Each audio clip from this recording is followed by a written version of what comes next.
Oke, selamat bergabung untuk semuanya. Oke, silakan Anugrah menjalankan ibadahnya dulu. Oke, selamat malam semuanya. Selamat bergabung di Zenius. Perkenalkan, nama saya Wulan. Panggil saja Kak Wulan.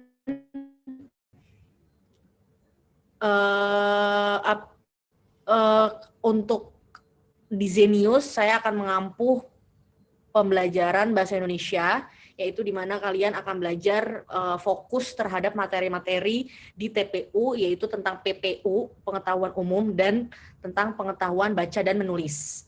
Nah, untuk agenda hari ini adalah hari perdana kalian semua daring ya? Ya kan ya? Hari pertama kalian semua belajar juga untuk materi yang kedua. Oke, saya akan sapa dulu. Apa kabar? Sapa ini Ervi. Baik, Kak.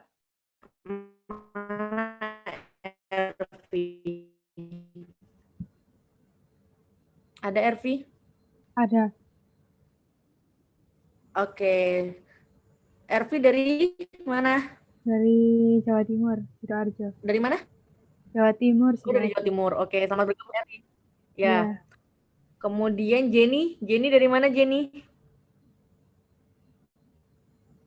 Oh, Jenny sedang ini ya. Sedang sholat dulu. Akilah. Dari mana Akilah?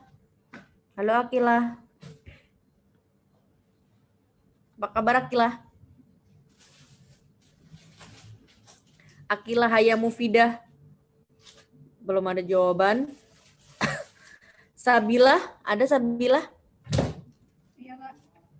Ada, Kak. Oke, selamat bergabung Sabila. Sabila dari mana? Dari Bogor, Kak. Dari mana? Dari Bogor. Jawa mana tuh? Jawa Barat. Oh, Jawa Barat. Oke. Kemudian Amar ada? Dari Bali. Dari mana Amar? Dari Bali. Oh, dari Bali. Oke, Amar dari Bali. Jauh sekali ya. Lanjut. Andini? Ada? Dari Jakarta Timur, Kak. Oke, Jakarta Timur. Dekat kampus saya tuh, UNJ ya? Iya, Kak. Oke. Kemudian Adwah Mufidah. Dari Jawa Timur. Ada Adwah? Ada, dari Jawa Timur. Kenapa? Dari Dari Jawa Timur. Oke, Adwah. Oke, baik. Selamat bergabung Adwah. Lanjut Nadia, ada? Ya, Selamat Kak. malam Nadia. Malam, Kak. Dari Jakarta Pusat. Dari mana Kak Nadia? Jakarta Pusat. Oke, dari Jakarta Pusat. Dekat ya Nadia. Sama seperti Andini. Kemudian Sylvia ada? Oh, Sylvia, halo Sylvia. Oke, Sylvia lagi off kamera dulu. Luciana ada? Luciana. Iya, Kak. Ada, Kak. Oke, Luciana dari mana Luciana? Dari Jakarta Utara, Kak. Oke, dari Jakarta Utara. Kemudian Agita? Agita masih connecting to audio. Lanjut Azizah Mirza. Mana Azizah? Saya.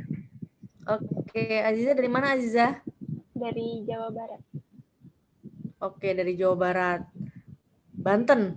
Dari mana? Depok. Oh, Depok. Oke. Lanjut Abdan. Ada Abdan? Ada, Kak. Oke, Abdan apa kabar? Sehat? Alhamdulillah sehat, Kak. Oke, dari mana Abdan?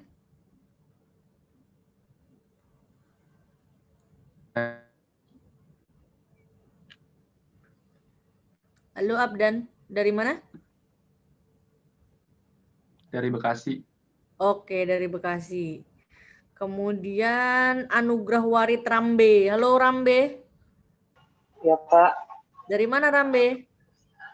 Dari Padang Sidimpuan, Sumatera Utara, Kak. Oke, jauh kali ya. Iya, Kak. Lanjut, Ola Amalia. Hadir, Kak. Oke, dari mana Ola? Jakarta Pusat, Kak. Jakarta Pusat. Oke, kemudian sudah bergabung Jenny. Halo Jenny, apa kabar? Baik, Kak. Oke, Jenny dari mana, Nak? Dari Sumatera Selatan.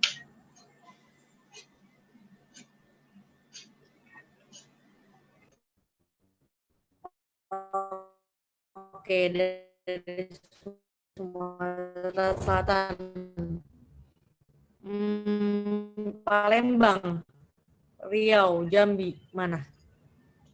Di Palembang, Kak. Sumatera Selatannya di mana, Jenny? Di Lubuk Linggaunya. Di Lubuk Di Linggau. Palembang. Oke, ya terima kasih teman-teman semua yang sudah bergabung. Perkenalkan, nama saya Kaulan. Saya lulusan dari Pendidikan Bahasa Indonesia dari Universitas Negeri Jakarta. S1-nya UIN Syarif Hidayatullah Jakarta di Ciputat, kemudian S2-nya melanjutkan S2 di Universitas Negeri Jakarta dengan jurusan yang sama. Saat ini saya salah satu guru di Kota Tangerang Selatan. Sebut saja SMA swasta lah gitu ya. Oke, semuanya hari ini saya akan mengampu pembelajaran bahasa Indonesia. Kita sama-sama belajar semua tentang sebenarnya TPU ini yang dimau oleh lembaga penyaringan perguruan tinggi ini adalah kalian memiliki tingkat keterbacaan. Artinya keterbacaan itu nggak cuma bisa baca ya. Keterbacaan itu artinya kalian bisa mampu memahami bacaannya. Kemudian kalian juga mampu memberikan sebuah makna dari bacaannya dan mampu menulis. Karena ketika kalian nanti kuliah, aktivitas mahasiswa itu hanya membaca dan menulis. Jadi ini adalah langkah dasar awal kalian dalam memahami bacaan dan menulis. Dan ini adalah salah satu menurut saya materi yang menurut saya yang harus kalian kuasain. Jadi di TPU ini kalau kalian bisa menguasai 2 bab ini, pengetahuan baca menulis dan pengetahuan umum ini, otomatis kalian sudah menguasai hampir 35% kemungkinan benar untuk TPU ya. Dari 100%. Jadi otomatis saya sih pengennya kalian semua bisa meningkat dan selalu mau baca. Gimana caranya untuk keterbacaan itu bisa bagus, Kak? Iya, setiap hari biasakan baca berita. Baca beritanya jangan baca berita yang Line Today juga ya, tapi baca beritanya baca berita Tempo, Kompas. Nah, dari baca itu kan kalian bisa tahu paragrafnya, kosakatanya, kosakata baru, informasi baru, cara memahami proses di dalam otak. Saya nggak mau terlalu berat-berat banget, Kak. Ya kalau nggak mau terlalu berat, baca aja biografi, kemudian sejarah, atau kalian baca tentang buku-buku apa ya? Buku-buku keilmuan lah yang kalian minati, atau kalian minat terhadap bidang kuliner, baca buku bidang kuliner dan lain sebagainya. Pokoknya baca buku-buku yang non fiksi, jangan fiksi. Ya, itu adalah tips dari saya untuk kalian bisa yuk mulai dari sekarang baca buku yang punya background akademik. Jadi atau enggak kalau kalian penasaran tentang sekarang kan masih marak tentang ini ya, tentang jatuhnya pesawat Sriwijaya. Nah, saya kemarin penasaran, black box itu artinya di dalamnya itu ada apa sih? Nah, kalian cari tuh artikel pembuatan black box. Carinya carinya video-video yang mengedukasi, carinya hal-hal yang menurut kalian itu perlu diselesaikan, tapi diselesaikannya dengan jalur akademis. Contoh, kalau kalian mau cari hal-hal yang akademis nih ya, contoh ya. Contoh kalian penasaran saran artikel ilmiah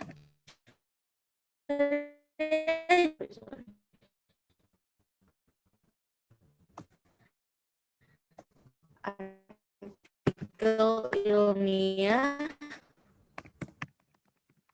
tentang pembuatan pesawat. Contoh ya. Sebenarnya gimana sih buat pesawat itu kok sampai ada sebuah black box di dalamnya. Nah, di sini kan kita bisa lihat, oh ada carinya jangan yang blogspot. Jangan yang blogspot kayak gini ya.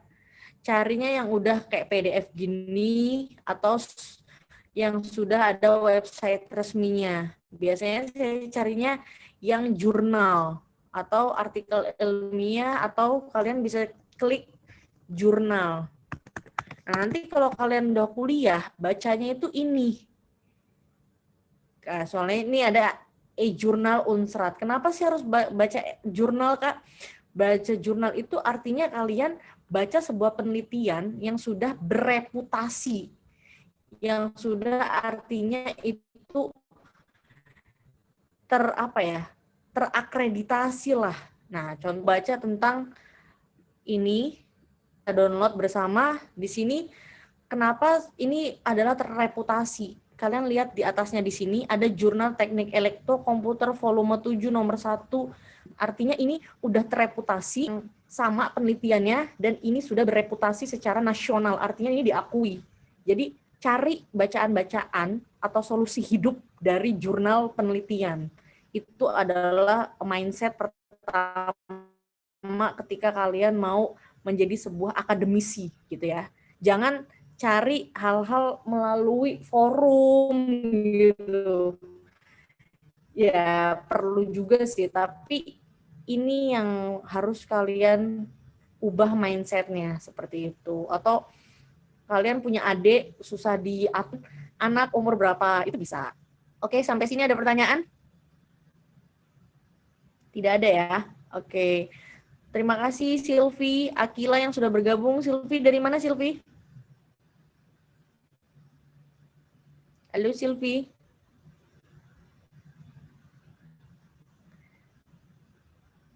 Silvi dari mana?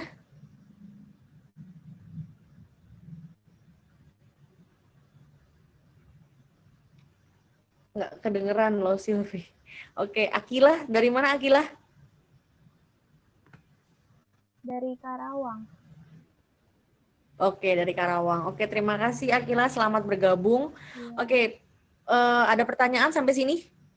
Tidak ada ya? Oke, tidak ada. Oke, kalau tidak ada, kita langsung masuk aja ke materi yang pertama.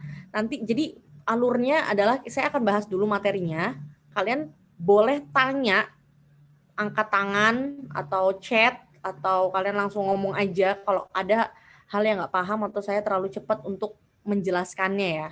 Oke, nah kemudian setelah saya akan jelaskan materinya, nanti saya akan bahas soal yang sudah kalian kerjakan. Dari beberapa soal ini ada beberapa yang sudah benar semua sih, tentang paragraf, kohesi, dan koherensi. Oke.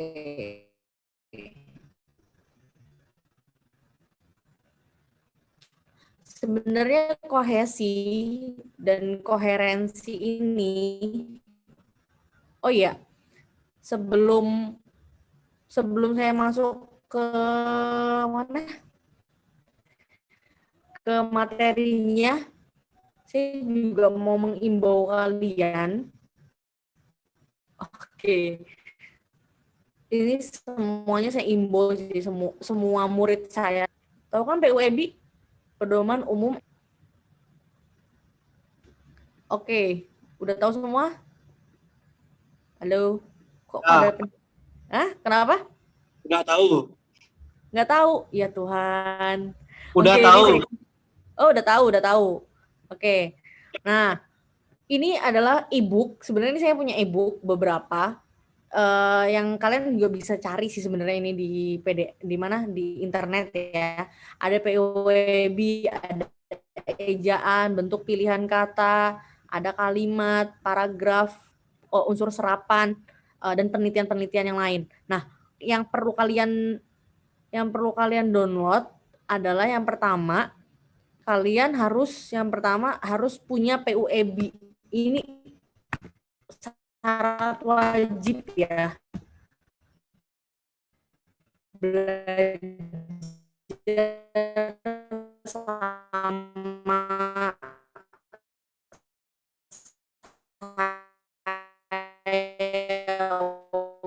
walaupun nggak belajar sama saya, sama siapapun harus punya PUEB. Cari aja PUEB kalau misalnya kalian mau offline, ya tulis aja PUEB yang PDF ini. Kalian tinggal klik, nanti akan muncul seperti ini. PUEB ini akan membantu kalian di bagian kemampuan dalam menulis dan membaca. Oke? Udah di-download semuanya? Udah punya? Sudah punya?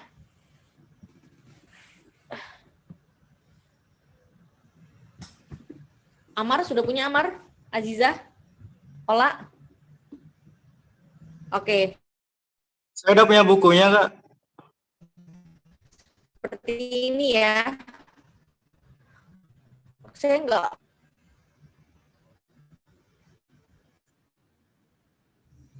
Oke, bagus Amar, bagus. Udah punya bukunya. Bukunya dibaca ya Amar ya, jangan cuma dipandang ya. Oke.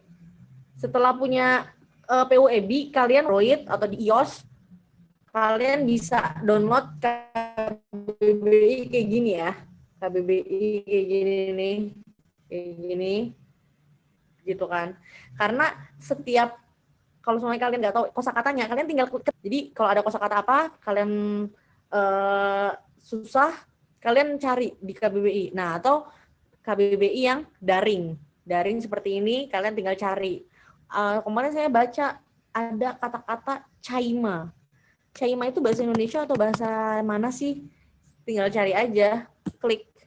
Oke, caima itu bahasa Indonesia. Kalau dia muncul artinya, berarti dia adalah bahasa Indonesia. Tapi kalau selama dia tidak muncul artinya, itu biasanya adalah kata yang belum diserap ke bahasa Indonesia.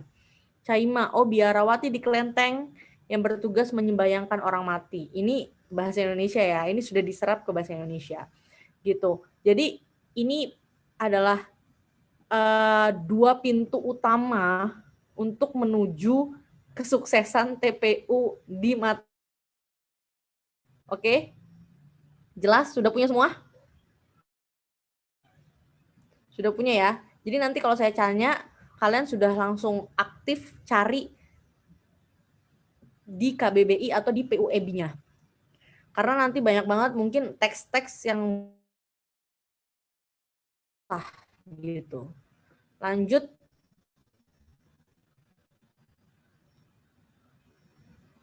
Oke, Sabila agak putus-putus ya. Oke, lanjut ya.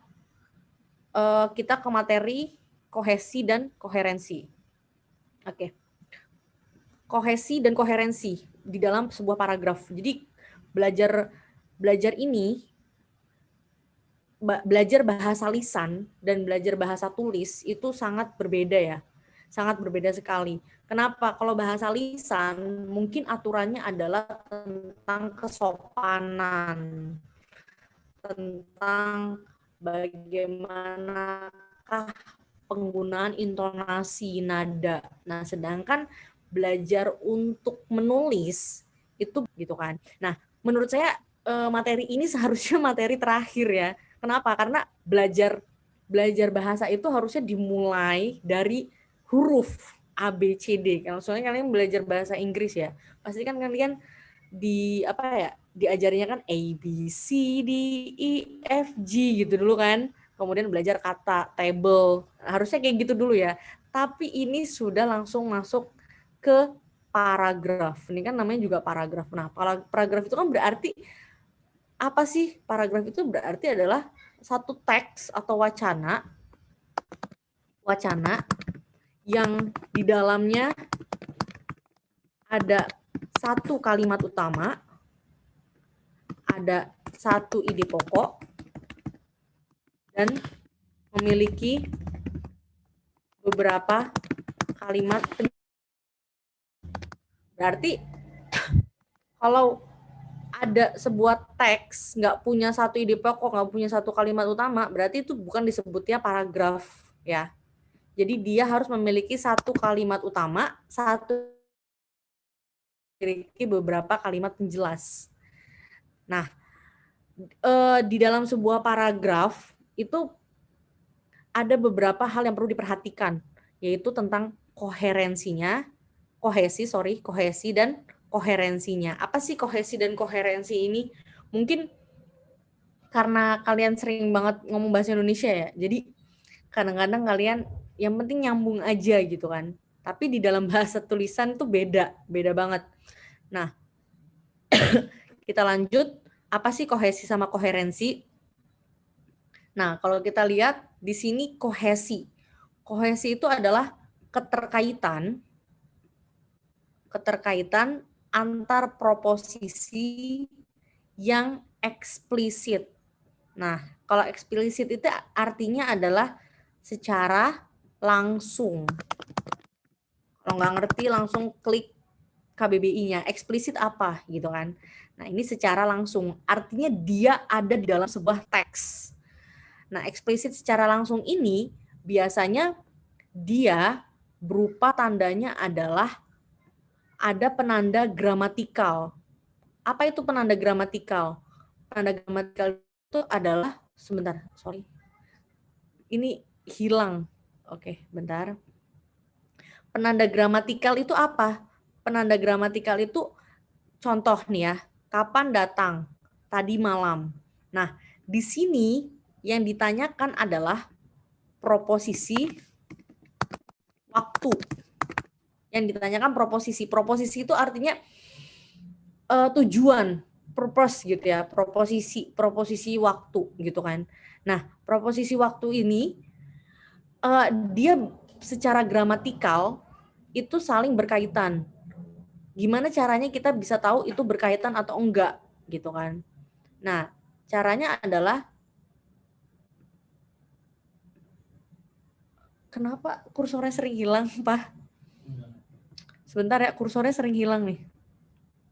Lanjut, kapan datang? Tadi malam. Berarti kan ini menanyakan tentang sebenarnya di kalimat ini adalah kalimat yang utuhnya gini. Saya datang tadi malam. Nah, secara gramatikal ini adalah berhubungan dan benar. Kenapa? Karena antara A sama yang B ini saling berkaitan atau saling dia ngerti maksudnya. Ini yang dinamakan kohesi, nyambung, tidak sumbang gitu. Makanya kalau semuanya di soal TPU nanti banyak pertanyaan-pertanyaan, manakah kalimat yang sumbang atau manakah kalimat yang tidak padu, berarti dia menanyakan tentang kohesi ini. Ada nggak sih keterkaitan antara kalimat 1, kalimat 2, kalimat 3, dan kalimat selanjutnya? Itu ngomongin kohesi. Berarti kalau orang yang tidak tahu proposisi kalau ngomong, berarti dia tidak bicara secara kohesi. Oke, sampai sini ada pertanyaan kohesi?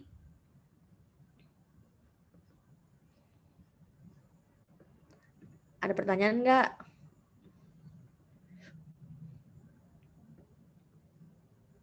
Halo, kok pada pendiam semua nih? Ada yang mau nanya? Belum, Kak. Kak, Belum. ada contoh lain nggak, Kak? Kenapa? Kenapa? Ada Halo? contoh lainnya nggak, Kak?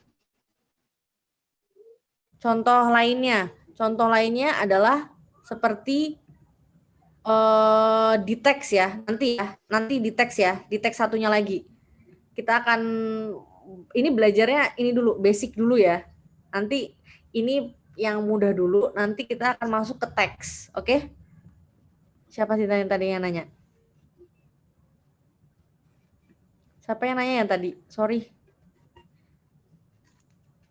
Ini, A2 ya? Kak. Atau Nadia? Siapa? Nindi.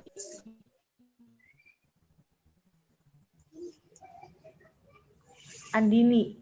Oke. Nanti ya di teks ya. Oke.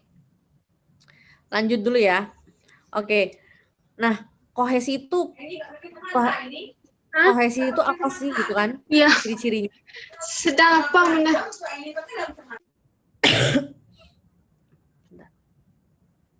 Oke.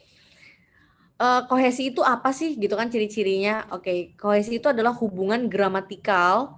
Tadi saya udah sebutkan ya. Gramatikal itu artinya dia berhubungan secara grammar, secara struktur. Jadi secara struktur dia berhubungan antara A dan B, antara omongan yang sebelumnya dan setelahnya. Secara struktur dia berhubungan.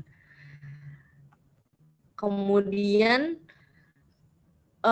dia memiliki penanda khusus. Penandanya apa sih gitu kan? Sebentar. Kursor saya sering hilang. Oke, hubungan gramatikal ada keterkaitan struktur antara struktur yang tadi yang A dan B, berarti kan kapan dia pulang, saya pulang tadi malam, berarti ada keterkaitan struktur.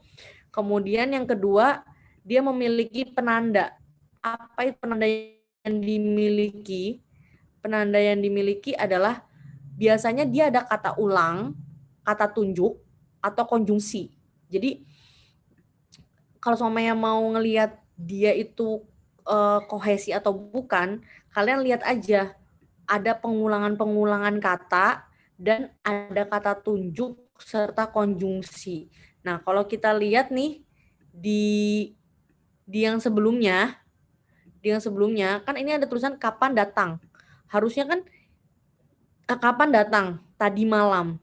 Nah, tadi ini adalah kata tunjuk, ya kan? Kata tunjuk tadi, sekarang gitu kan. Ini adalah kata tunjuk. Kata tunjuk apa? Kata tunjuk yang menunjukkan waktu. Nah, kalau soalnya dia dia berhubungan ada kata kapan, berarti kan dia menanyakan waktu.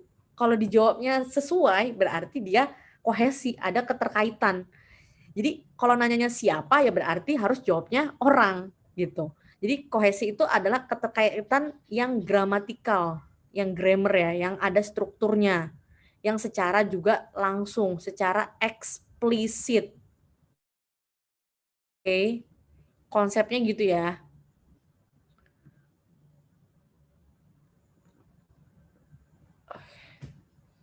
Nah, kemudian kapan datang? Kalau kapan berarti ini kan menanyakan adanya tadi waktu. Berarti kalau kapan dia berhubungan dengan tadi malam. Kalau semuanya nanyanya yang lain, nanyanya sepertinya siapa. Berarti kalau siapa harus menunjukkan dia adalah orang kan, orang atau pelaku. Pelakunya siapa? Kalau menanyakan hal yang lain seperti bagaimana, berarti dia harus berhubungannya dengan sebuah proses dan lain sebagainya ya. Harus ada keterkaitan proposisi yang jelas gitu. Kalau yang kohesi. Kalau kohesi ini agak lebih mudah dipahami karena dia secara langsung, secara eksplisit yang ada di dalam teks tersebut. Nah, nanti bedanya sama koherensi, kalau koherensi dia adalah implisit. Makanya kalau koherensi ini adalah yang banyak nanti ditanyakan di UTBK. Lanjut, dia memiliki sebuah kesatuan makna. Jadi kohesi dan koherensi itu memiliki tujuan yang sama, yaitu membentuk kesatuan makna yang dapat dimengerti dan dipahami. Oke, jadi tanda di dalam kohesi ini bisa pengulangan, bisa kata tunjuk, bisa konjungsi gitu. Tergantung antara keterkaitannya. Kalau tadi kan ada kata tunjuknya gitu. Ada pengulangannya juga. Kapan datang? Saya datang tadi malam. Ada pengulangan kata datang. Kemudian ada konjungsi juga. Kalau ada konjungsi, jadi dia tandanya itu bisa salah satu atau bisa lebih dari satu. Seperti itu. secara eksplisit, secara langsung. Oke, sampai sini ada pertanyaan? Ciri-cirinya? Jelas? Jelas. Oke, lanjut. Kita ke koherensi. Kalau udah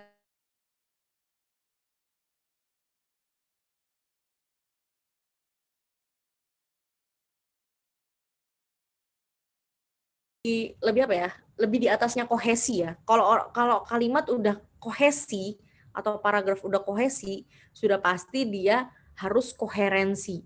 Nah, koherensi ini apa? Koherensi itu mengkaitkan dua proposisi ya atau lebih. Jadi proposisinya bisa satu atau lebih, tetapi keterkaitan di antara proposisi tersebut dinyatakan secara implisit.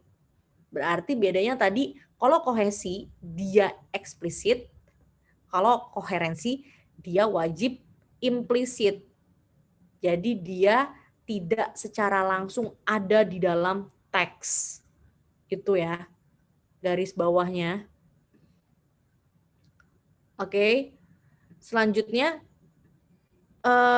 kita langsung ke contoh. Contohnya, aduh, lapar sekali saya. Tuh, di pojok sana ada warung. Nah, proposisi si rasa lapar ini berkaitan, tapi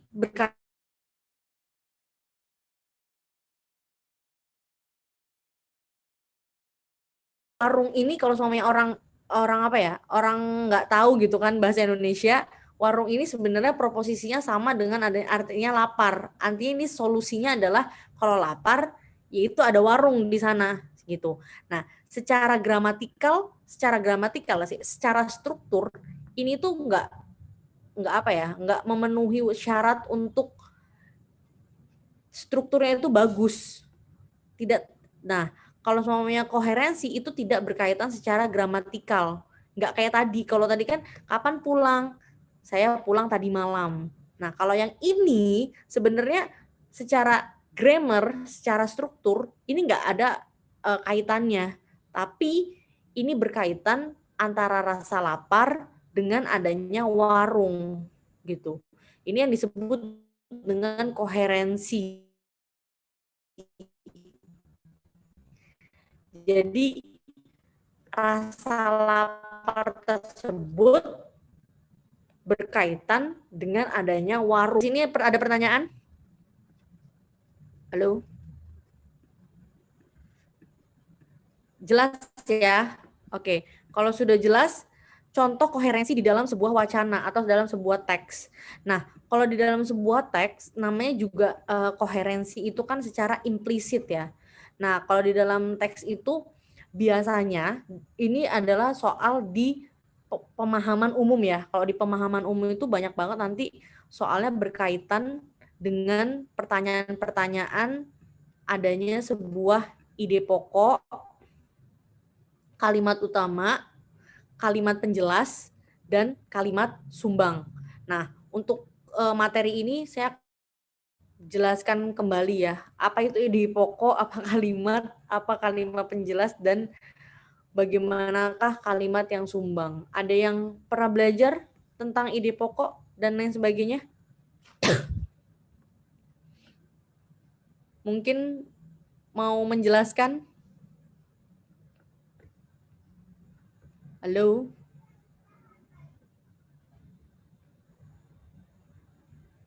Ada yang udah pernah belajar ide pokok, kalimat utama, atau penjelasan? Udah pernah belajar belum? Udah pernah. Gimana Sabila? Apa itu ide pokok? Kalimat utama dan kalimat penjelas serta kalimat yang tidak sumbang? Ide pokok itu biasanya di awal paragraf dia intinya dari paragraf itu. Iya. Kemudian kalau kalimat utama hubungannya dengan ide pokok gimana? Dia sama ya Kak, kalimat utama. Sama. Kalau di paragraf itu kalimat utama itu ada satu, kalimat penjelas tuh sisanya gitu Kak. Biasanya di awal atau di akhir paragraf. Oke. Ya, terima kasih Sabila yang sudah menjelaskan. Kita lanjut ke kalimat utama dan ide pokok ya. Oke, apa sih perbedaannya ide pokok dan kalimat utama dulu ya? Ini kan kita mau belajar tentang koherensi. Koherensi itu memang kalau kaitannya sama wacana langsung ke sini gitu. Kalau namanya kohesi, dia akan lebih simpel lah gitu, akan lebih simpel ya dibandingkan yang ini, yang koherensi. Jadi yang akan banyak keluar di TPU memang banyak adalah koherensi. Nah inilah pertanyaannya, banyak banget nanti ide pokok dan kalimat utama. Nah yang perlu saya ajarkan ke kalian adalah gimana sih cara menentukan ide pokok dan kalimat utama secara tepat, cepat, dan benar gitu. Soalnya kan satu soal di TPU itu biasanya harus 1 menit sampai 2 menit kalian harus jawab. Karena kan banyak banget ya soalnya dan kalian harus bisa strategi nih gimana cara jawabnya yang tepat gitu kan. Nah, untuk ide pokok dan kalimat utama kita bedakan dulu ya. Ini beda dari katanya aja udah beda. Pasti kan kalau ditanya katanya aja udah beda Kak. Iya benar. Ide pokok itu punya padanan kata gagasan utama atau gagasan pokok. Jadi ini sama. Jadi kalau ditanya ide pokok, gagasan utama, gagasan pokok ini sama. Jangan bingung lagi ya. Oke. Nah, kemudian kalau ditanya kalimat utama. Nah, kalau kalimat utama ini sama juga seperti kalimat inti. Nah, kalau kalimat utama dia hubungannya adalah dengan kalimat pendukung. Sebentar ya. Oke. Nah, kalimat utama ini sama seperti kalimat inti. Nah, kalimat utama ini berhubungan dengan adanya kalimat pendukung. Kalau ide pokok memang nggak perlu kalimat pendukung, Kak. Ini dia adalah si koherensinya. Ini adalah koherensinya. Kenapa koherensinya ini? Karena ide pokok itu ada secara implisit. Dia secara implisit. Nggak ada di dalam sebuah teks kalimatnya sebenarnya sama. Tapi kalau kalimat utama, dia ada di dalam sebuah teks, bentuknya adalah eksplisit. Dia memang ada benar-benar di dalam kalimat utama itu, ada di teks tersebut kalimat utamanya. Gitu. Bedanya itu. Oke. Nah, setelah kita tahu nih ide pokok sama kalimat utama, lanjut ke bagian ini, ide pokok. Apa sih ide pokok gitu kan?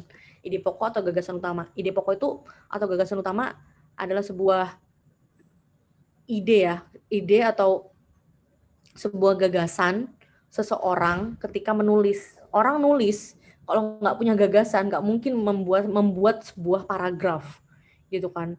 Sama kayak orang ngomong kalau nggak punya intinya, nggak punya aduh apa yang mau diomongin, itu kan berarti idenya udah hilang gitu. Jadi kalau ngomong atau kalau nulis itu harus punya idenya dulu. Apa idenya? Nah baru dikembangin tuh idenya. Nah kalau suami orang nggak punya ide berarti dia nggak akan ngomong. Mungkin ya udah diem aja gitu kan, atau berlalu aja seperti itu. Oke. Jadi sebenarnya ide pokok itu kalau di dalam sebuah teks atau dalam sebuah pilihan jawaban ya, dia bentuknya singkat, padat, dan jelas. Nah, ide pokok ini adalah intisari dari kalimat utama. Jadi biasanya ide pokok itu adalah intisari ya, bukan kalimat utama, tapi intisari dari kalimat utamanya. Nah, ciri-cirinya kalau kita mau nemuin ide pokok itu di mana sih, Kak? Nah, ciri-cirinya kalau kita mau menemukan ide pokok itu biasanya harus lihat banyak kata yang diulang pada setiap kalimat. Nah, kata-kata yang diulang ini biasanya adalah dia ide pokoknya. Nah, intisari dari kalimat utama. Kalau kita lihat kalimat utama itu kan punya teori tadi kata siapa? Tadi yang saya lupa lagi. Sylvia ya? Saya lupa nih. Siapa tadi? Yang ngejelasin? Dia Oh iya, Sabila ya. Oke, sorry Sabila. Oke, Sabila tadi ngejelasin biasanya di awal atau di akhir. Benar kata Sabila. Kalimat utama itu biasanya dia ada deduktif dan satu lagi adalah induktif. Nah, dan satu lagi ada campuran ya, campuran. Tapi kalau campuran ini akan lebih akan lebih susah sih sebenarnya. Cuman biasanya di dalam teks itu jarang yang ada campuran. Jadi fokus aja ke deduktif dan induktif. Nah, kalau deduktif itu berarti ada di awal. Kalau yang deduktif berarti ada di akhir.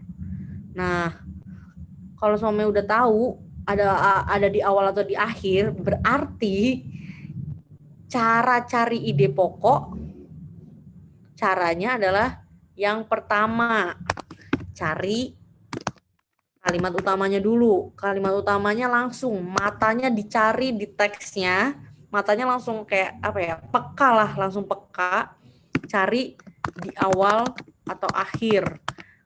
Enggak ketemu juga, cari kata verbnya, kata predikatnya yang sering diulang. Sering diulang apa? Kata yang sering kalian tinggal cocokkan dengan opsinya. Nah, kalau udah cocokin dengan opsinya, kalian tinggal eliminasi aja tuh. Terus latihan banyak-banyak membaca. Oke? Jelas sampai sini? Jelas ya?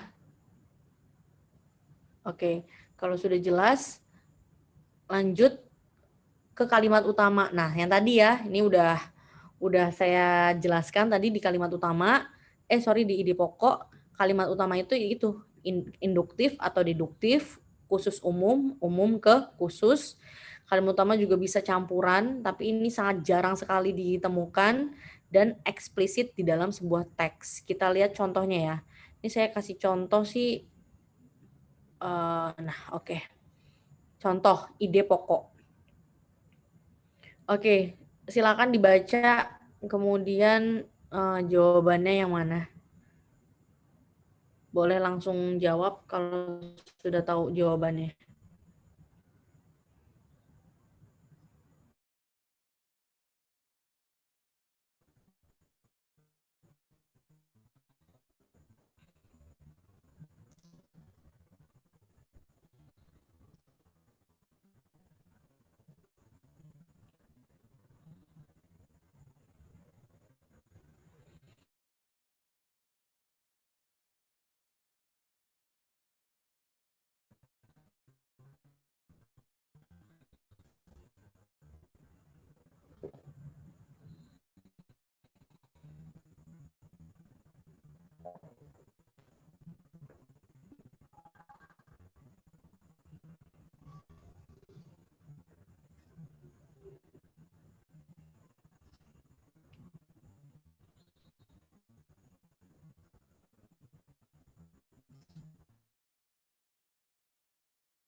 Nah, silakan.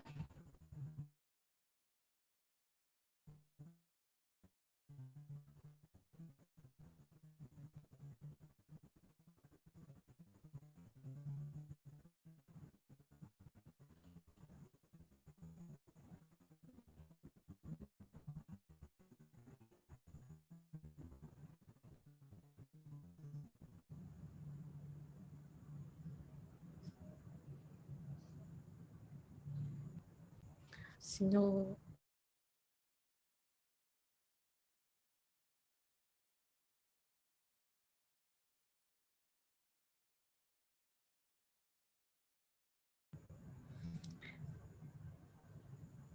Apa jawabannya? Mungkin Jenny atau Ervi? Atau Akila? Atau Sabila?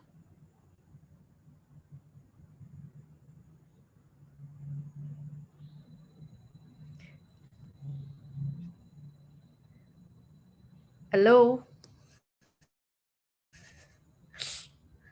Ada yang bisa jawab?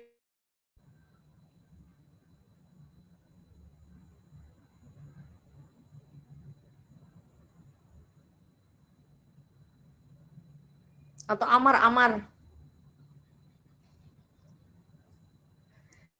Kalau menurut saya C ya, nggak tahu salah apa benar. Oke, yang lain jawabannya setuju C? Setuju, Kak. Setuju, Kak. Oke, terima kasih Amar yang sudah menjawab. Ya, Rambe jawabannya apa Rambe? Benar yang C? Oke, Kak.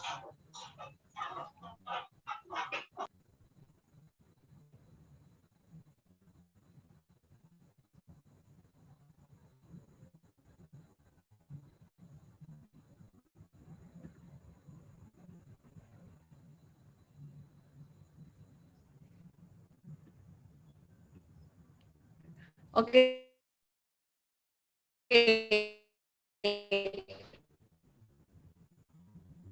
Kenapa? Halo? Kedengeran nggak suara saya? Putus, Kak. Unstable. Suaranya putus-putus. Oke. Ini benar ya. Jawabannya adalah yang C. Oke, jawabannya yang C. Putus ya. Oke.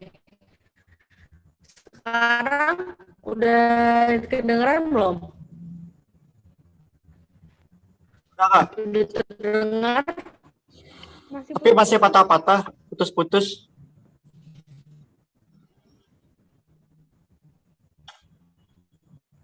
Sekarang udah kedengeran belum? Udah.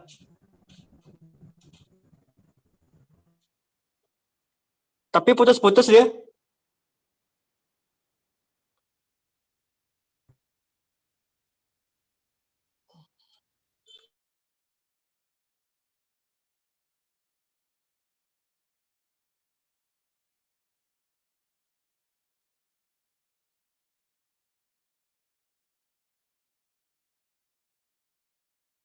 Oke, mohon maaf atas disconnection-nya. Lanjut ya. Sekarang udah kedengeran belum? Kedengaran Udah. Oke. Udah, Kak. Sip ya, aman ya.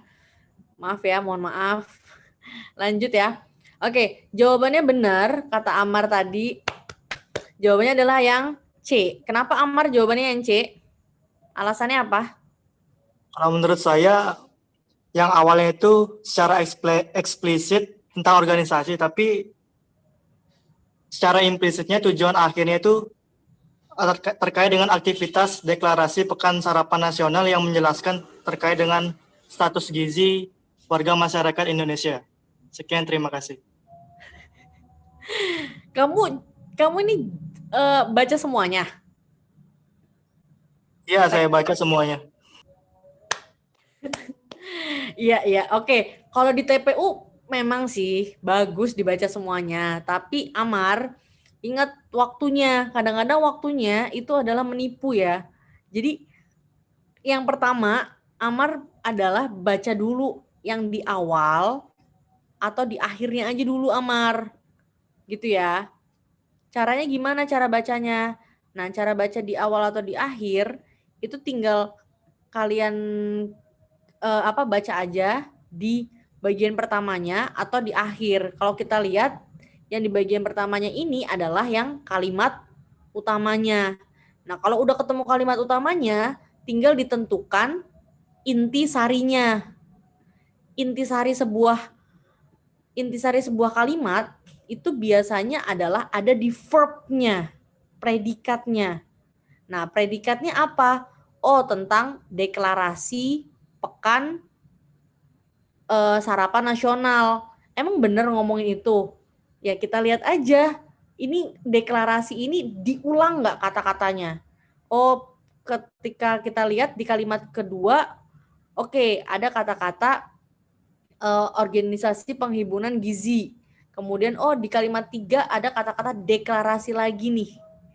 Kemudian di kalimat yang terakhir itu adanya sebuah kajian deklarasi tersebut. Berarti kata-kata deklarasi, pekan atau pesan ini itu diulang beberapa kali di setiap paragraf. Di setiap kalimat. Jadi sudah dipastikan kalimat utamanya ini, intisarinya adalah ini, dan ini adalah kalimat yang diulang, yang benar adalah yang C. Jadi kalau semuanya udah ketemu kalimat utamanya, fokus ke kalimat utamanya aja. Nggak usah ke kalimat yang lain. Kalau ngomongin ide pokok ya, ini ngomongin ide pokok. Beda nanti sama rangkuman, dan beda lagi nanti sama simpulan. Kalau rangkuman simpulan itu secara seluruhan. Beda ya. Oke, sampai sini ada pertanyaan? Belum. Oke. Seperti itu ya caranya ya. Lanjut. Oke, sekarang kalimat utama. Silakan dibaca langsung kalimat utamanya yang mana? Kalau kalimat utama langsung aja kalian match sama opsinya.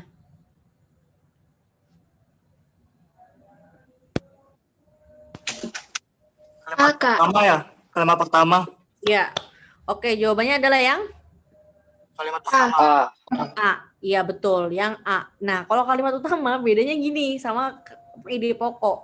Kalimat utama ini benar-benar eksplisit, benar-benar ada di dalam sebuah teks tersebut, kalimat utamanya itu. Beda sama ide pokok. Kalau ide pokok intisari gitu ya. Oke, nah ini adalah yang merupakan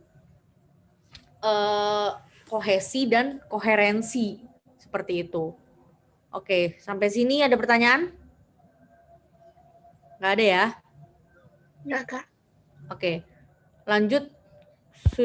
Kalau sudah selesai, lanjut kita 30 menit terakhir kita akan bahas soal yang sudah kalian kerjakan kemarin. Soalnya susah nggak? Aduh, sorry. Soal yang Ada- tadi kan kemarin. Apa? Soal yang tadi ya? Iya, 5 soal yang tadi. Ada kesulitan? Saya buka servernya dulu ya. Ada kesulitan nggak?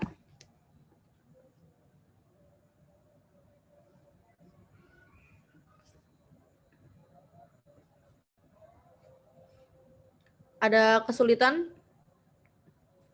Soal yang Ada, Kak. ada. Sebentar ya, saya buka dulu servernya ya. Kode soalnya, sebentar.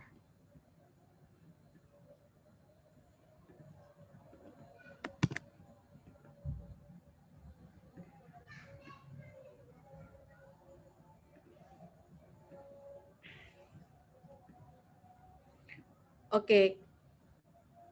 Mana nih? Oke, kita langsung bahas aja.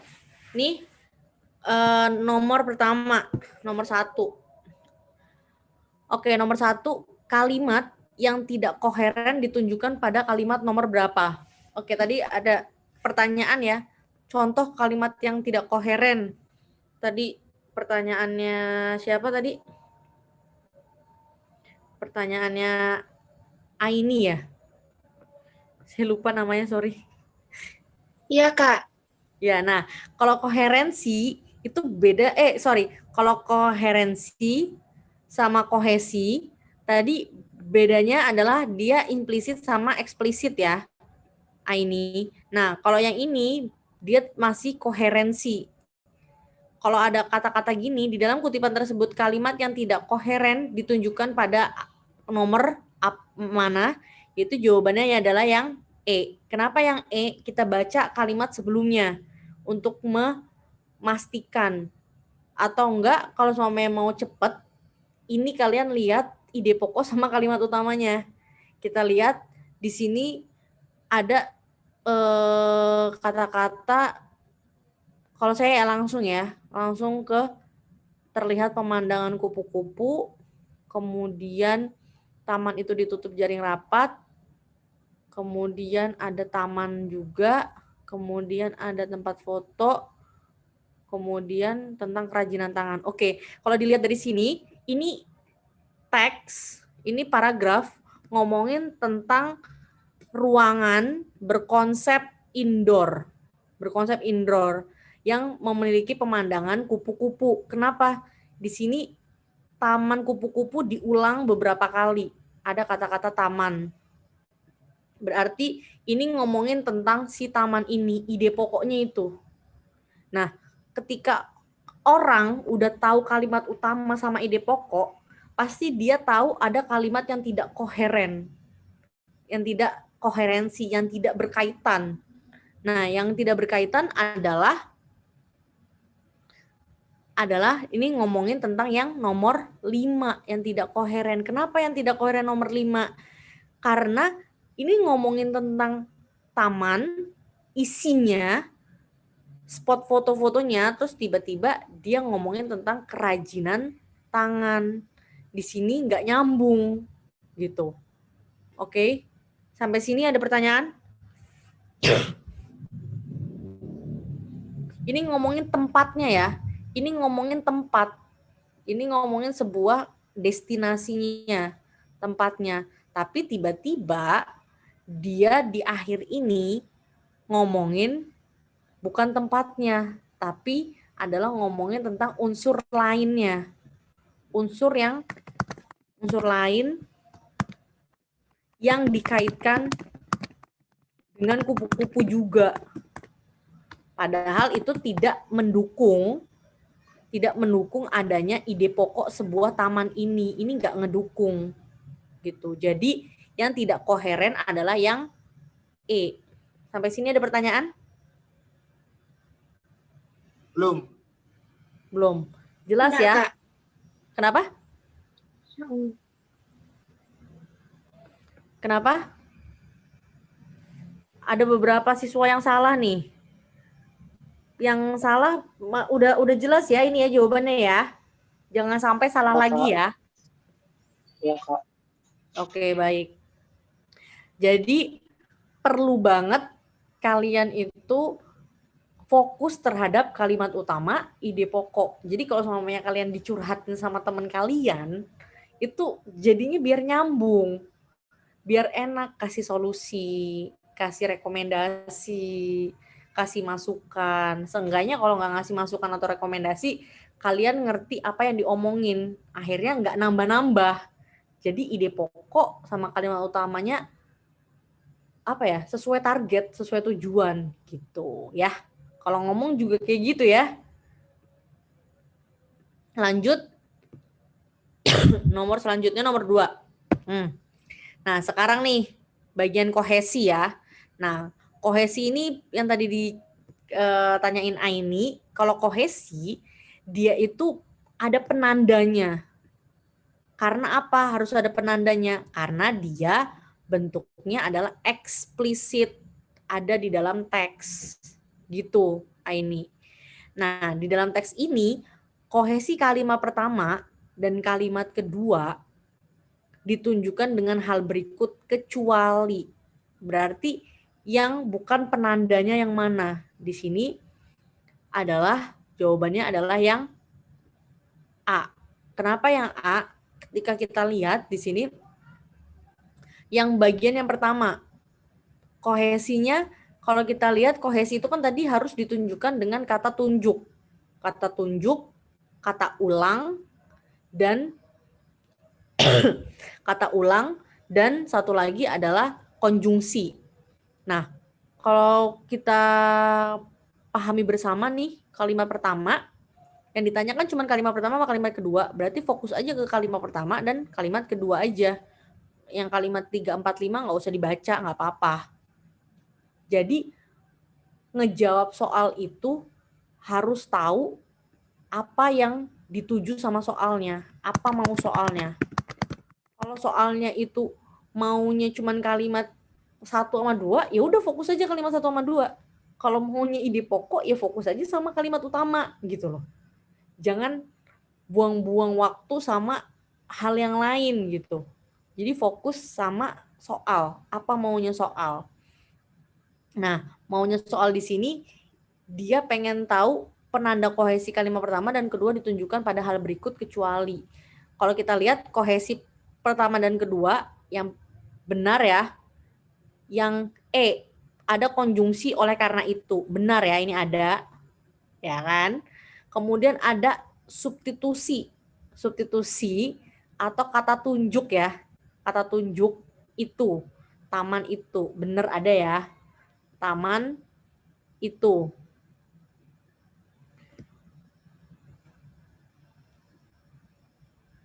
Oke, kemudian taman itu yang ini ya. Nih, kata-kata taman itu. Kemudian ada ekuivalensi yang berterbangan dan terbang. Ekuivalensi itu artinya ada sebuah nilai atau bukan nilai sih. Kalau di bahasa itu ekuivalensi itu ada sebuah persamaan yang mengubah makna. Gitu. Yang mengubah makna itu artinya apa? Artinya dari kata berterbangan, jadi terbang. Berterbangan itu kan secara bersamaan ya. Kalau terbang itu secara satu, kalau ini secara banyak. Nah, biasanya memang kohesi itu juga ditandai dengan adanya sebuah kata kerja juga, kata perubahan kata kerja. Kemudian repetisi kupu-kupu di kalimat pertama dan kalimat kedua. Repetisi atau pengulangan kupu-kupu. Kalau kita lihat ada pengulangan kupu-kupu, ada pengulangan juga kupu-kupu. Nah, yang paling salah atau yang salah adalah yang A. Kenapa yang A tidak tepat? Ada kata penyebutan kata ulang kupu-kupu. Ngerti nggak? Penyebutan kata ulang kupu-kupu. Kupu-kupu itu kan kata ulang kan? Kan kita tahu kan? Ada beberapa kata ulang. Kata ulang sebagian, kata ulang sebagian, contohnya bersalam, salaman. Kemudian ada kata ulang penuh. Ini sebenarnya materi juga nih kata ulang. Ntar kita belajar ya kata ulang penuh. Kata ulang penuh itu kan contohnya kupu, pura, gitu. Atau kata ulang tak beraturan. Contohnya adalah sayur, mayur, tawar, menawar. Tawar menawar kata ulang sebagian. Sayur mayur, mondar, mandir, bersalaman, kemudian tawar, menawar, dan lain sebagainya ya. Nah, yang salah adalah yang ini, penyebutan kata ulang kupu-kupu. Ya, kata ulang kupu-kupu ya udah pasti kata ulang gitu. Ngapain disebutin lagi di opsinya? Yang benar-benar tidak sesuai adalah yang A. Karena memang dia memang kata ulang. Ngapain disebutin lagi di opsinya? Jadi yang benar jawabannya adalah yang A. Seperti itu. Beda lagi sama yang ini ya, repetisi kupu-kupu di kalimat pertama dan kedua. Kalau repetisi adalah dia pengulangan katanya. Jadi kata kata ulang kupu-kupu itu disebutin di kalimat pertama dan kalimat kedua. Beda sama kalimat yang ini ya, penyebutan kata ulang kupu-kupu itu beda maknanya. Ngerti nggak sampai sini?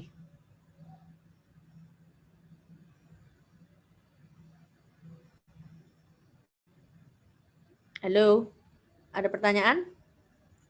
Kak, mau nanya. Ya boleh. Tapi repetisi kupu-kupu di kalimat kedua nggak ada kata kupu-kupu, Kak. Oleh karena itu, taman itu ditutup oleh jaring-jaring rapat. Oke, kalau kita lihat, oleh karena itu ke apa? Kembalinya kemana? Oleh karena itu. Kalimat satu ya, Kak. Iya, kalimat apa? Kata apa? Dia ke kata apa?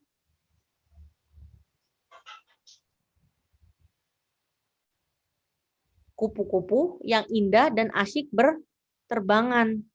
Iya kan?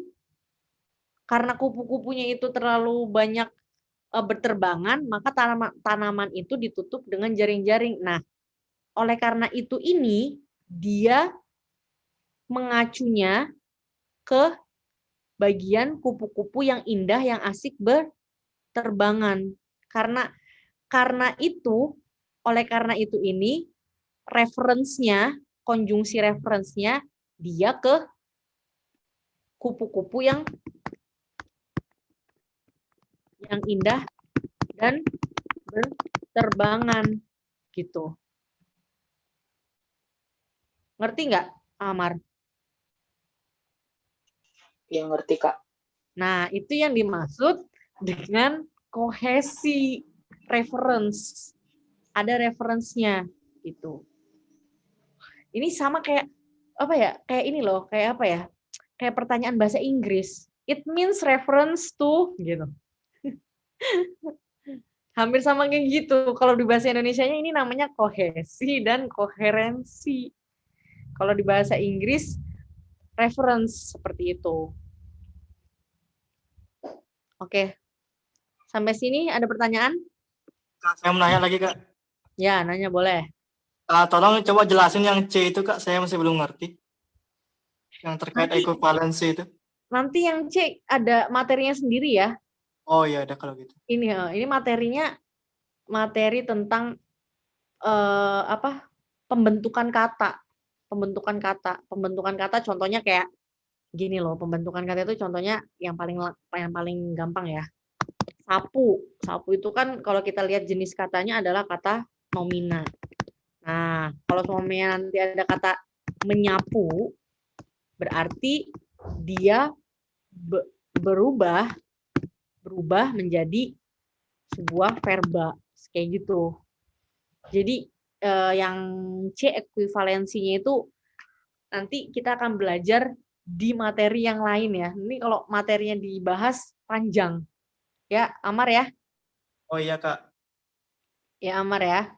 Nanti itu berhubungan dengan adanya perubahan-perubahan makna, perubahan fungsi, dan perubahan penggunaan. Jadi kalau suaminya nggak mungkin kan kita bilang di kalimat pertama itu tiba-tiba verba, nggak mungkin gitu kan. Itu kan harus ada tatanannya. Oke. Jelas ya ini? Udah jelas? Lanjut ya? Ya. Ya, oke lanjut. Nomor 3. Oke. Nah, ini adalah kalimat rumpang. Jadi biasanya jenis soal itu kan tadi ada yang kohesi, koherensi, sekarang ada jenis kalimat rumpang. Nah, kalau kalimat rumpang kayak gini, berarti kalian harus menemukan apa ya, pertama ide pokok sama kalimat utamanya dulu. Ya nggak mungkin lah kita mau melengkapi sesuatu tapi nggak tahu tujuannya. Jadi kan harus tahu dulu tujuan ini teks ngomongin apa gitu kan. Oke, di sini jawabannya adalah yang E kan. Ya, oke, kita lihat bener nggak yang E ini jawabannya. Langsung aja kalau sampai ada kalimat rumpang kayak gini, biasanya saya baca kalimat sebelumnya dan setelahnya. Tidak hanya berkendara motor yang menggunakan jalan. Berbagai angkutan umum berada di pinggir jalan. Oke, saya masih nggak ngerti. Kalau nggak ngerti, langsung aja dibaca. Antrian kendaraan semakin panjang, 4 jalur mobil sesak, kendaraan mengambil posisi hendak ke kanan, lalu lintas semrawut. Oke, ini berarti tentang lalu lintas yang semrawut. Sekian banyak kendaraan umum itu berhenti di lajur terkini sebagaimana mestinya. Oke, kalimat yang tepat untuk melengkapi paragraf penumpang adalah kendaraan pribadi pun ada di beberapa lokasi, banyak angkutan menggunakan jalur kiri, pejalan kaki tidak dapat tempat ini. Oke, jawaban yang tepat adalah yang E. Kenapa jawaban yang di nomor 3 ini yang E? Karena di sini udah ngomongin tentang kendaraan yang semrawut. Yang pertama itu ya. Ini ngomongin tentang kendaraan yang semrawut. Intinya itu yang pertama. Yang kedua, apa sih yang menyebabkan semrawut? Berarti kan itu kan. Yang menyebabkan semrawut adalah yang pertama kendaraan bermotor. Tidak hanya kendaraan bermotor. Berarti ada kendaraan lain. Apa kendaraan lain yang bermotor? Kalau saya bilang kendaraan pribadi pun ada beberapa lokasi tersebut pribadi. Kan motor juga pribadi, gitu kan? Kemudian ini ngomongin tentang angkutan umum. Nah, di kalimat setelahnya sama, gitu kan? Kemudian pejalan kaki tidak dapat tempat untuk ketika memerlukan. Ini lagi ngomongin di jalan ya, bukan ngomongin tentang trotoar. Kemudian jalan tidak digunakan kendaraan bermotor dan angkutan lain saja. Ini juga tidak sesuai. Jadi yang sesuai untuk mendukung keadaan semrawut ini kan lagi ngomongin kendaraan semrawut kan, ada kendaraan motor, ada angkutan umum, berarti adanya kaki 5. Jadi jawaban yang benar adalah yang E. Sampai sini jelas? Jelas ya. Jadi kalau ada kalimat yang tepat untuk melengkapi paragraf rumpang, jadi kalimat tersebut wajib hukumnya, wajib untuk mendukung kalimat utamanya atau ide pokoknya. Jadi kalau kita lihat, kalimat utama dan ide pokoknya ini adalah dia mau keadaan yang semrawut. Jadi keadaan yang semrawut itu disebabkan oleh beberapa hal, apa aja, gitu loh. Harus mendukung. Oke? Kalau sudah jelas, lanjut nomor 4. Oke, kalimat yang tidak padu pada paragraf tersebut adalah kalimat, nah ini kalimat yang tidak padu lagi ya. Kalimat seperti yang tadi nomor 1, kalimat yang tidak padu, di sini jawabannya adalah yang C. Nah, kita lihat dulu seperti biasa kalimat utamanya. Oke, tentang tipologi santri, Parsudike, dan ketiganya. Oke, di sini jelas banget ya. Di yang nomor 3 ini yang nggak nyambung ya, yang artinya yang sumbang. Yang sumbang itu artinya nggak nyambung ya, kalau di dalam teks bahasa Indonesia. Nah, di sini kan lagi ngomongin tentang adanya tipologi santri. Ini ide pokoknya ya. Ini ide pokoknya, ini kalimat utamanya. Nah, dia lagi ngomongin tentang tipologi. Tipologi itu dari kata tipe. Kalau bahasa Indonesia tipe. Tipe itu jenis-jenis. Jenis-jenis itu apa ya? Bahasa klasifikasi. Itulah sinonimnya ya, sama semua ya. Tipologi berarti ini ide pokoknya ini. Berarti kan dia lagi harus mendukung kalimatnya itu harus mendukung tentang tipologi santri. Yang nomor 2 benar. Yang nomor 3 nggak benar. Kenapa? Karena tiba-tiba dia lagi ngomongin tentang tipologi santri, dia ngomongin tentang hal pribadi, tentang anak cucunya. Oke, yang nomor 4 ini benar, nomor 5 benar. Yang nomor 3 yang tidak benar atau kalimat yang sumbang seperti itu. Yang nomor 4 nih lumayan banyak yang benar. Yang salah tuh banyak tadi di kalimat banyak di jawaban nomor 1, 2, dan 3. Nomor 4 dan nomor 5 nih banyak yang benar ya jawabannya. Oke, ada pertanyaan? Tidak ada? Oke, kalau sudah tidak ada, lanjut kali nomor terakhir, nomor 5. Kata yang tepat untuk mengisi bagian rumpang agar kedua kalimat tersebut menjadi sebuah kalimat yang kohesif. Nah, ini tuh sering banget ya ada di soal TPU mengenai melengkapi sebuah konjungsi.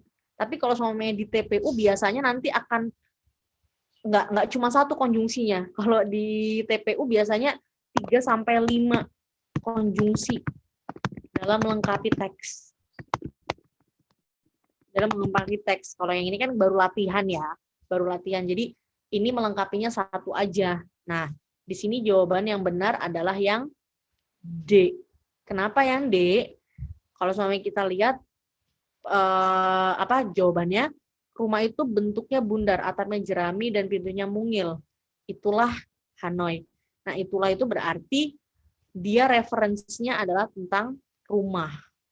Rumah disebutnya rumah Hanoi, rumah suku adat Dani di Lembah Baliem, Papua. Nah, kalau suami kita lihat, namun ini kan berhubungan dengan adanya sebuah sebab akibat. Jadi kalau suaminya itu sebab akibat dan biasanya dia letaknya dia ada di konjungsi antar kalimat. Nah, kalau yang ini kalian juga harus pelajarin ya, sangat riskan banget di sebuah teks gitu kan. Konjungsi antar kalimat. Kenapa saya bilang urgensinya ini? Karena kalau sama dia konjungsi antar kalimat, berarti dia mindset kita harus langsung wajib menggunakan koma. Konjungsi antar kalimat yang wajib menggunakan koma apa biasanya, Kak? Biasanya ada kata jadi. Oleh karena itu, kenapa seperti ini? Saya bilang tadi urgensinya adalah urgensi tentang penggunaan tanda koma.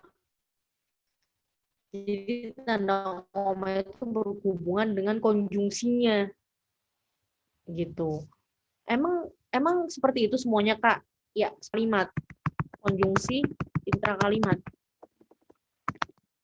Nah, kalau kalian pusing, Kak, ngomongin konjungsi intra antar, ya kalian nggak perlu pusing. Kenapa? Kalian lihat aja, kalau antara kalimat, ini berarti berhubungannya dengan, sebenarnya ada kalimat satu, di sini, ada titik, terus ada kalimat lagi. Nah, konjungsinya itu, ini kalimat 2 ya. Nah, konjungsinya itu biasanya ada di sini. Nah, ini kan disebut dengan antar. Nah, kemudian harus menggunakan tanda koma wajib. Nah, kalau intrakalimat, dia ada satu kalimat, dia ada di tengah-tengahnya. Contohnya apa? Contohnya biasanya adalah kata tetapi. Nah, kalau tetapi itu, dia urgensinya adalah menggunakan tanda koma. Koma tetapi. Koma meskipun. Ini wajib ya. Contoh.